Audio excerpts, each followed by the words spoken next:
Good evening, everybody, and a warm welcome for this Sunday's catechism class. आपण थोडा वेळ शांत राहूया.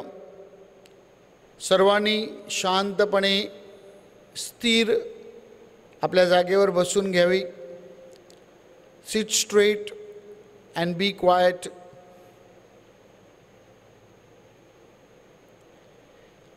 आपलं प्रवेश गीत आहे वसुंधरे गा, गीत क्रमांक 16, पान क्रमांक 33. पान क्रमांक 33, गीत क्रमांक 16, आलो तुझ्या दर्शनाला.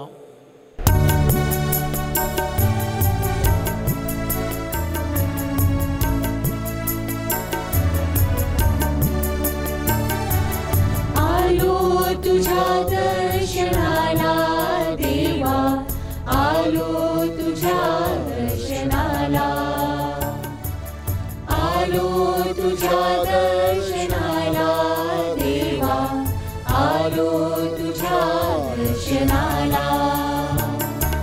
मंदिर तुझे सुंदर पावन, मंदिर तुझे सुंदर पावन, मनात मुझ्या तुझेच चिंतन, आलो तुझ्या दर्शनाला,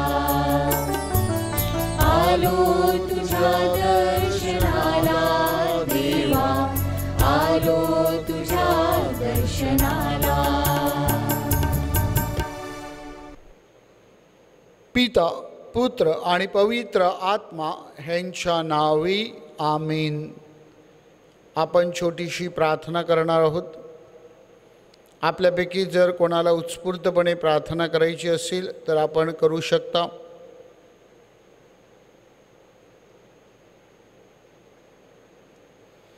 हे सर्वसमर्थ परमेश्वरा, आम्ही तुझे आभार मानतो, तुला धन्यवाद देतो. तुझ्या नावाने आम्ही एकत्र आलेलो आहोत. तुझा कृपा आशीर्वाद आमच्या ह्या कुटुंबावर ठेव. धर्मज्ञानामध्ये, तुझ्या ज्ञानामध्ये वाढण्यासाठी आम्हाला कृपा आणि शक्ती दे. ही प्रार्थना आम्ही आमच्या प्रभू येशूच्या नावाने करतो. Amen. My dear children and parents, September महिन्यामध्ये आपण आपला परमेश्वर, पवित्र त्रैक्य ह्यावर लक्ष केंद्रित करीत आहोत. 6 सप्टेंबर रोजी पवित्र त्रैक्यातील दुसरी व्यक्ती प्रभू येशू ख्रिस्त ह्याच्यावर आपण ऐकलेलं आहे. त्यानंतर 13 सप्टेंबर आणि 20 सप्टेंबर गेली 2 अधिवेशनं आपण पवित्र आत्मा, पवित्र त्रैक्यातील तिसरी व्यक्ती ह्यावर आपण चिंतन केलेलं आहे. आणि आज आपण पवित्र त्रैक्यातील पहिली व्यक्ती परमेश्वर, देव बापा ह्यावर लक्ष केंद्रित करणार आहोत.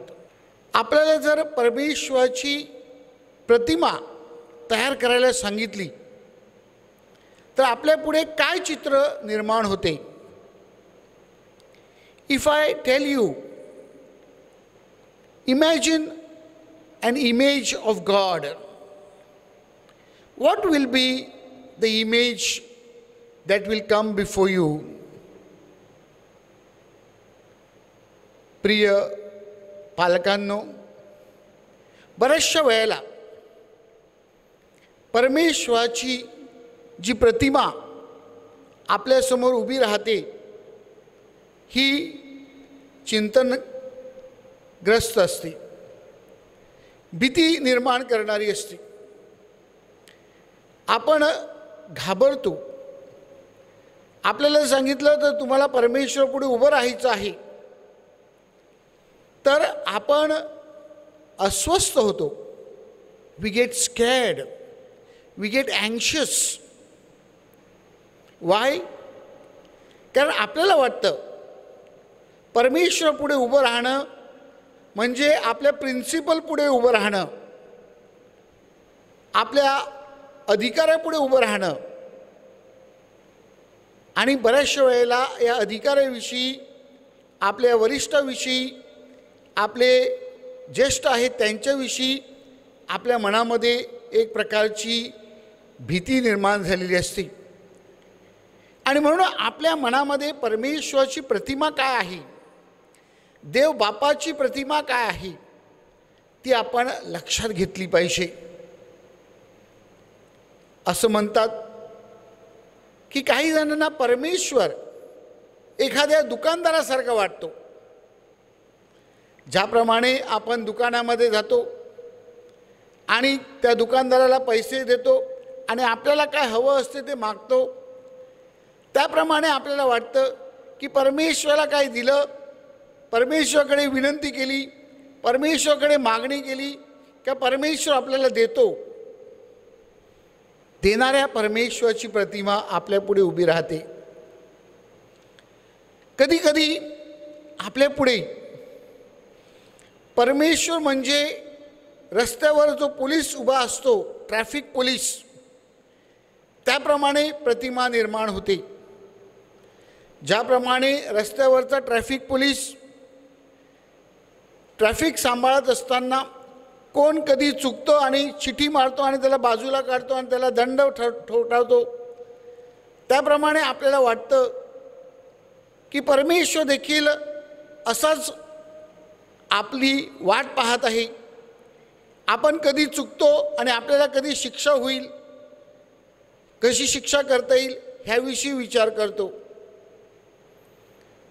प्रिय पालकांनो, कधी कधी आपल्याला वाटतं की परमेश्वर कोणीतरी दूरचा आहे, लांबचा आहे, त्याचाने आपला संबंध येणार नाही.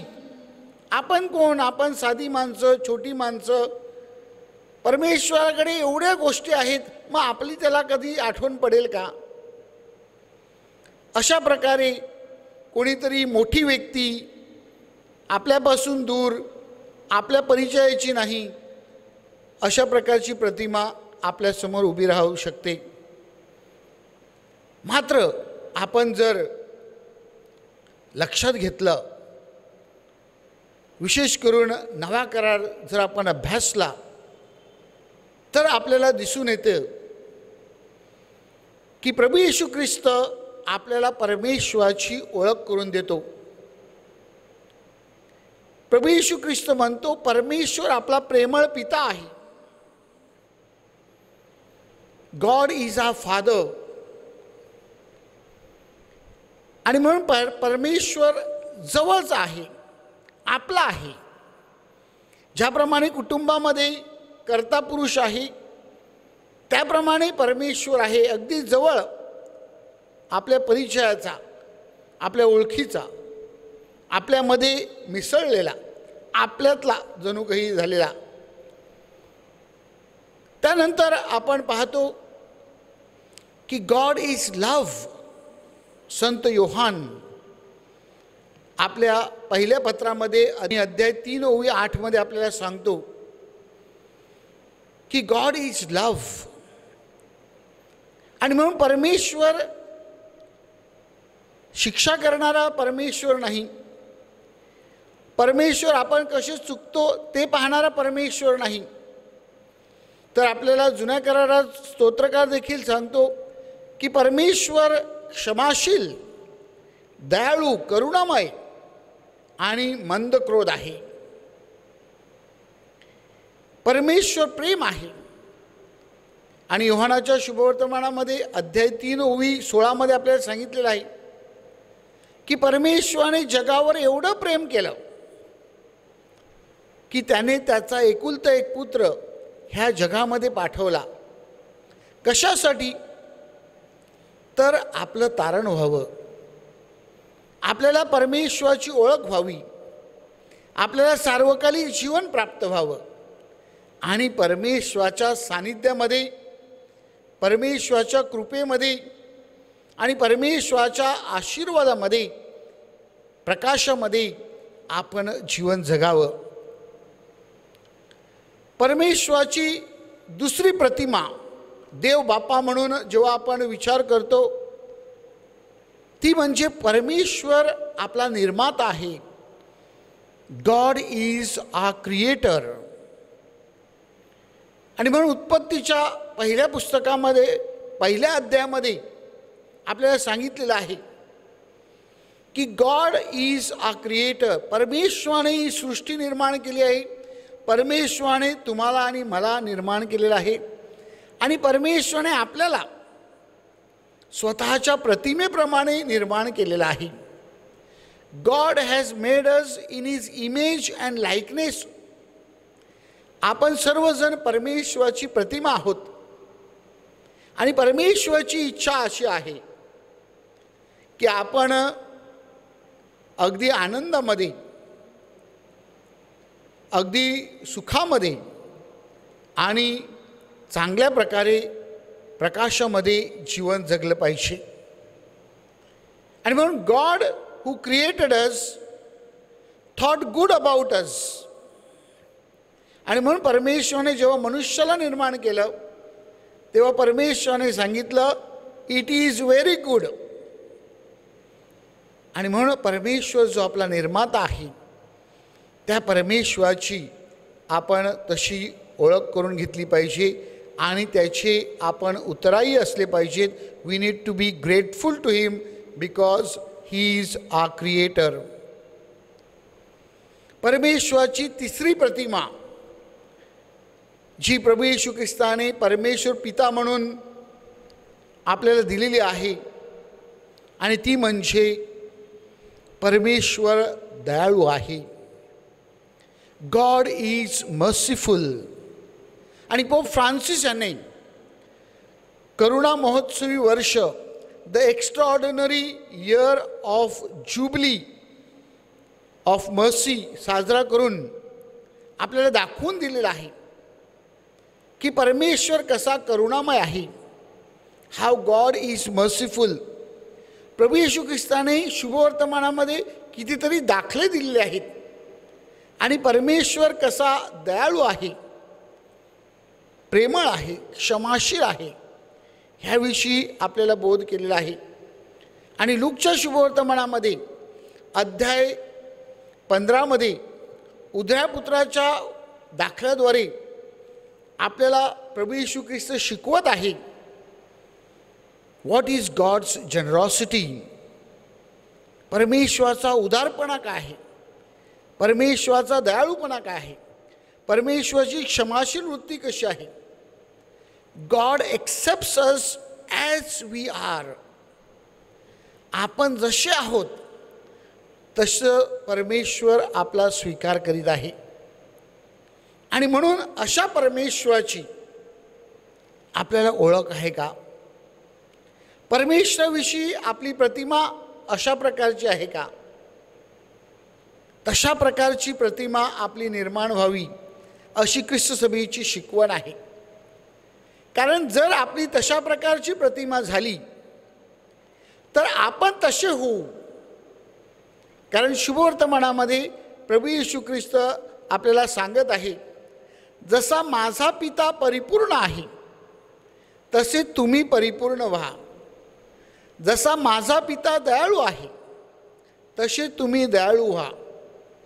तुमची सत्कृत्य पाहून लोक म्हणतील की तुम्ही माझ्या पित्याचे पुत्र आहात किंवा कन्या आहात. तुमची सत्कृत्य पाहून लोक देवाला धन्यवाद देतील. आणि म्हणून माझ्या प्रिय बंधू भगिनींनो, पवित्र त्रैक्यातील पहिली व्यक्ती परमेश्वर पिता ह्यावर चिंतन करीत असताना ह्या 3 मुख्य परमेश्वराच्या गुणावर आपण चिंतन केलेलं आहे. परमेश्वर प्रेम आहे आणि म्हणून आपण परमेश्वराच्या प्रेमाचा अनुभव घेतला पाहिजे. कारण आपण परमेश्वराचा प्रेमाचा अनुभव घेतला तर निश्चितच आपण दुसऱ्यांवर प्रेम करायला सुरुवात करू. परमेश्वर आपला निर्माता आहे त्यांनी आपल्याला स्वतःच्या प्रतिमेप्रमाणे निर्माण केलेलं आहे आणि म्हणून आपल्याला परमेश्वराची प्रतिमा सर्वत्र आपल्या वागणुकीतून, आपल्या आचरणातून, आपल्या बोलण्यातून दाखवायची आहे.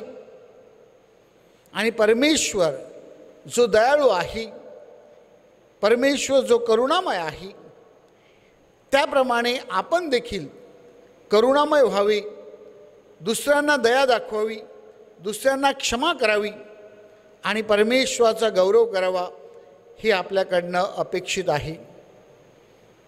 आपल्या मुलांमध्ये आणि आपल्या प्रत्येकामध्ये अशा प्रकारच्या परमेश्वराची ओळख व्हावी, हे आपलं कर्तव्य आहे किंवा अशी शिकवण आपण त्यांना दिली पाहिजे. हे सर्व सांगत असताना आपण हे देखील लक्षात ठेवलं पाहिजे की आपल्या कुटुंबामध्ये परमेश्वराचं स्थान काय आहे. आपल्या कुटुंबामध्ये परमेश्वर केंद्रस्थानी आहे का. एकदा एका धार्मिक बाईच्या घरी बिशपांनी भेट दिली, तेव्हा तिच्या शेजाऱ्यांनी तिची थोडीशी चेष्टा करावी म्हणून तिला विचारलं की आजपर्यंत तुझ्याकडे एवढे पाहुणे येऊन गेले, त्या पाहुण्यामधून सर्वात महत्त्वाची व्यक्ती कोणती. तेव्हा तिने शेजारीणीला सहज सांगितलं, निश्चितच बिशप माझ्या घरी आली, तीच माझ्या घरातली सर्वात महत्त्वाची व्यक्ती पाहुणी म्हणून आहे. मग त्या शेजारीने तिला प्रश्न विचारला, बिशप जर महत्त्वाची व्यक्ती असेल तर मग परमेश्वर नाही का, परमेश्वर सर्वात महत्त्वाचं नाही का. तेव्हा त्या व्यक्तीने सांगितलं, God is not guest, God is the member of our family. परमेश्वर हा पाहुणा नाही, तर परमेश्वर आमच्या कुटुंबाचा महत्त्वाचा घटक आहे.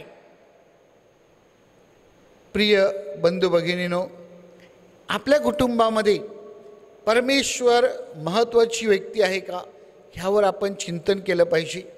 आणि म्हणून आपण लक्षात ठेवायचं आहे की आर वी गॉड सफिशियंट और आर वी सेल्फ सफिशियंट. बऱ्याचशा वेळेला आपण सेल्फ सफिशियंट म्हणजे स्वपूर्ण होण्यासाठी प्रयत्न करीत असतो आणि परमेश्वर पूर्ण होण्यासाठी आपण मेहनत घेत नाहीत, कष्ट करत नाहीत. आज परमेश्वर पित्यावर चिंतन करीत असताना आपण परमेश्वर पूर्ण कसे होऊ, how we can be God sufficient, त्यावर चिंतन केलं पाहिजे. आणखीन एक महत्त्वाचा मुद्दा की परमेश्वराच्या ज्ञानामध्ये आपण वाढतो का. ह्या जगातलं ज्ञान मिळवण्यासाठी, शिक्षणामध्ये प्रगती करण्यासाठी, ह्या जगातली सगळी माहिती आणि विशेष करून आता तंत्रज्ञानामध्ये, डिजिटल वर्ल्डमध्ये जास्तीत जास्त प्रावीण्य मिळवण्यासाठी आपण किती कष्ट करतो, परंतु देवाच्या ज्ञानासाठी आपण धडपडतो का. Do we hunger for God's knowledge. Bible आपल्याला शिकवते देवाचं ज्ञान जर आपल्याला हवं असेल तर आपल्याला देवाची भीती अनुभवली पाहिजे. कारण the fear of the Lord is the beginning of wisdom. देवाचं ज्ञान घेण्यासाठी देवाचं भय, आदरयुक्त भय ज्याला आपण म्हणतो, ते आपण अनुभवलं पाहिजे. आणि देवाचं भय जर आपल्याला अनुभवायचं असेल तर देवाच्या आज्ञांचं आपण पालन केलं पाहिजे. आणि देवांच्या आज्ञेचं आपण जेव्हा पालन करतो तेव्हा देवाचं भय आपल्यामध्ये वाढतं आणि देवाचं भय हे आपल्याला देवाच्या ज्ञानामध्ये वाढण्यासाठी मदत करीत असतं. आणि म्हणून परमेश्वर पित्यावर चिंतन करीत असताना देवाचं भय आपल्यामध्ये निर्माण व्हावं, तशा प्रकारची श्रद्धा आपल्याला प्राप्त व्हावी आणि आपण देवाच्या ज्ञानामध्ये वाढावं, त्यासाठी सतत प्रयत्न करावेत. त्यासाठी आपण धर्मज्ञान आणि धर्मशिक्षण वारंवार स्वीकारावं. म्हणून विशेष प्रयत्न करूया। आज परमेश्वर पिता ह्यावर चिंतन करीत असताना परमेश्वराचा जो मार्ग आहे, जो माणसापेक्षा वेगळा आहे, असा यशाया संदेष्टा अध्याय 55 मध्ये आपल्याला सांगत आहे। त्या परमेश्वराच्या मार्गाचा आपण अवलंबन करावा। परमेश्वराच्या ज्या योजना आहेत त्या परमेश्वराच्या योजना आपण समजून घ्यावेत आणि ते पूर्ण करण्यासाठी प्रयत्न करावेत आणि त्याद्वारे आपण परमेश्वराच्या इच्छेप्रमाणे जीवन जगावं, त्यासाठी प्रयत्न करूया। परमेश्वराची इच्छा आहे की आपण अंधाराऐवजी प्रकाशाची निवड करावी। परमेश्वराची इच्छा आहे की आपण मरणाऐवजी जीवनाची निवड करावी। परमेश्वराची इच्छा आहे की आपण भीतीऐवजी प्रेमाची निवड करावी। अशा प्रकारे परमेश्वराची ओळख झाल्यानंतर अशा मार्गाने आपण मार्गक्रमण करू शकतो। आपल्यातली भीती दूर व्हावी आणि आपण परमेश्वराच्या प्रेमामध्ये वाढावे। आपल्यातला अंधकार नाहीसा व्हावा आणि आपल्याला प्रकाश लाभावा। आपल्यातील जी पापी वृत्ती आहे ती दूर होऊन आपण जीवनामध्ये प्रवेश करवावा, त्यासाठी विशेष प्रयत्न करूया।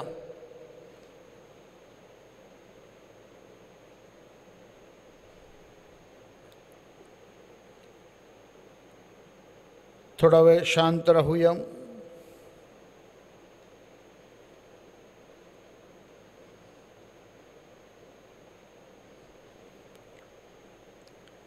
परमेश्वराचा शब्द आता आपण ऐकणार आहोत।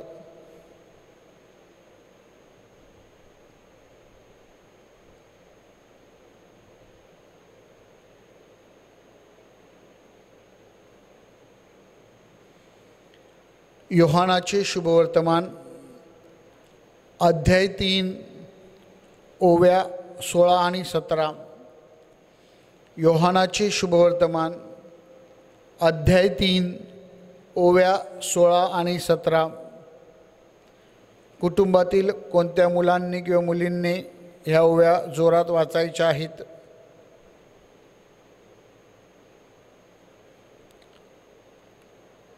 देवाने जगावर एवढी प्रीती केली की त्यांनी आपला एकुलता एक पुत्र दिला, अशासाठी की जो कोणी त्याच्यावर विश्वास ठेवतो त्याचा नाश होऊ नये, तर त्याला सार्वकालिक जीवन प्राप्त व्हावे। देवाने आपल्या पुत्राला जगाचा न्यायनिवाडा करण्यासाठी नव्हे, तर त्याच्याद्वारे जगाचे तारण व्हावे म्हणून पाठवले आहे। प्रभू ख्रिस्ताचे शुभवर्तमान। हे ख्रिस्ता तुझी स्तुती असो।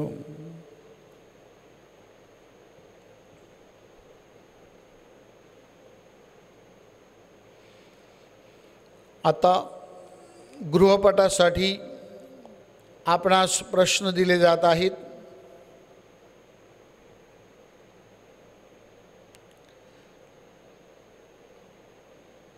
पवित्र त्रैक्यातील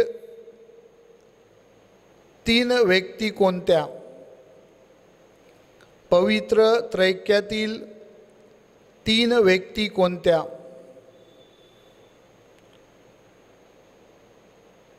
प्रश्न दुसरा, देवपित्याचे कोणते 3 वैशिष्ट्य आपण पाहिले?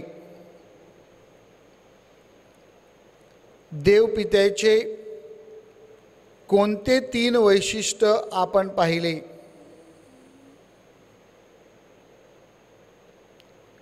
तिसरा प्रश्न, परमेश्वराने आपल्याला कसे निर्माण केले आहे? परमेश्वराने आपल्याला कसे निर्माण केले आहे?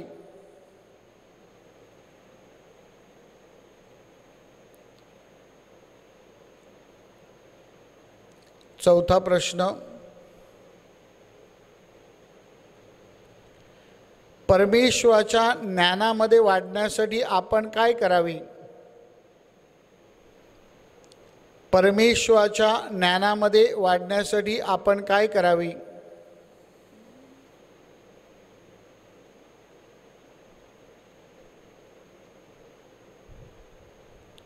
पाचवा प्रश्न,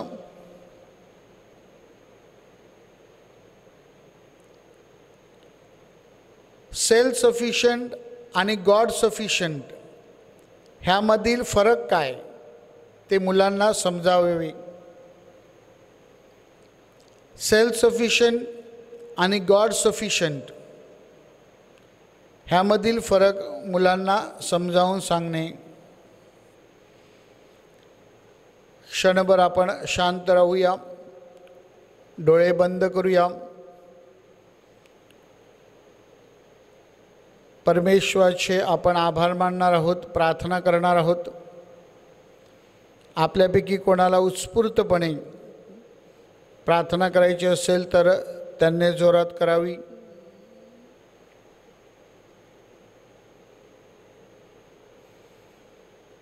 हे सर्वसमर्थ परमेश्वरा, आम्ही तुझे आभार मानतो. पवित्र त्रैक्याच्या देणगीबद्दल आम्ही तुझा गौरव करतो. आम्हाला तू तुझ्या प्रतिमेप्रमाणे निर्माण केल्याबद्दल आम्ही तुझी स्तुती करतो. तुझ्या वचनामध्ये, आज्ञेमध्ये वाढण्यासाठी व तुझ्या मार्गावर मार्गक्रमण करण्यासाठी, तुझ्या इच्छेप्रमाणे जीवन जगण्यासाठी आम्हाला कृपा दे. आमच्या जीवनामध्ये आनंद, प्रकाश, प्रेम, दया, क्षमा वाढावी म्हणून तू आम्हाला आशीर्वादित कर. ही प्रार्थना आम्ही आमच्या प्रभू येशूच्या नावाने करतो. आपण सर्वांनी एकत्र म्हणायचं आहे. आमच्या स्वर्गीय बापा, तुझे नाव पवित्र मानले जाओ, तुझे राज्य येऊ, जसे स्वर्गात तसे पृथ्वीवर तुझ्या इच्छेप्रमाणे हो. आमची दररोजची भाकर आज आम्हाला दे, आणि जसे आम्ही आमच्या अपराध करणाऱ्यांना क्षमा करतो तशीच तू आमच्या अपराधांची क्षमा कर, आणि आम्हाला मोहात पडू देऊ नकोस, पण वाईटापासून आम्हाला सोडव. नमो कृपापूर्ण मरिये, प्रभू तुझ्या ठाई आहे, धन्य तू स्त्रियांमध्ये आणि धन्य तुझ्या उदराचे फळ येशू. हे पवित्र मरिये, देवाची माते, आम्हा पापियांसाठी आता आणि आमच्या मरणाच्या वेळी विनंती कर. आमेन. संत योसेफा, आम्हासाठी विनंती कर. पवित्र देवमाते, आम्हासाठी विनंती कर. संत विन्सेंट डी पॉल, आम्हासाठी विनंती कर. आशीर्वादासाठी आपण तयारी करूया. प्रभू तुम्हाबरोबर असो आणि तुम्हाबरोबर सुद्धा. आता आपली मान नम्रतेने खाली वाकवा व देवाच्या आशीर्वादासाठी प्रार्थना करा. सर्व समर्थ परमेश्वर, पिता, पुत्र आणि पवित्र आत्मा तुम्हास आशीर्वाद देवो. आमीन. अंतिम गीत वसुंधरेगा.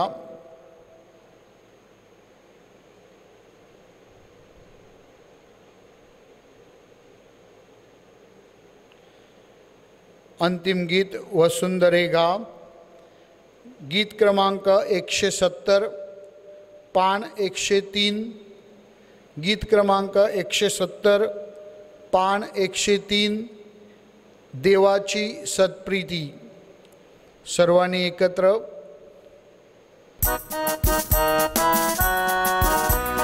देवाची सत्प्रीती किती महनीय, जगरी तारे पर्वत समुद्र सर्वात महनीय, सर्वात महनीय. अगम्य आनंदे हृदय हे भरले, विनवी देवाला बघूनी मन रमले. गगनी तारे पर्वत समुद्र सर्वात महनीय, सर्वात महानिया देवाची सत्प्रीती किती महानिया जगवितारी सर्वात समुद्र सर्वात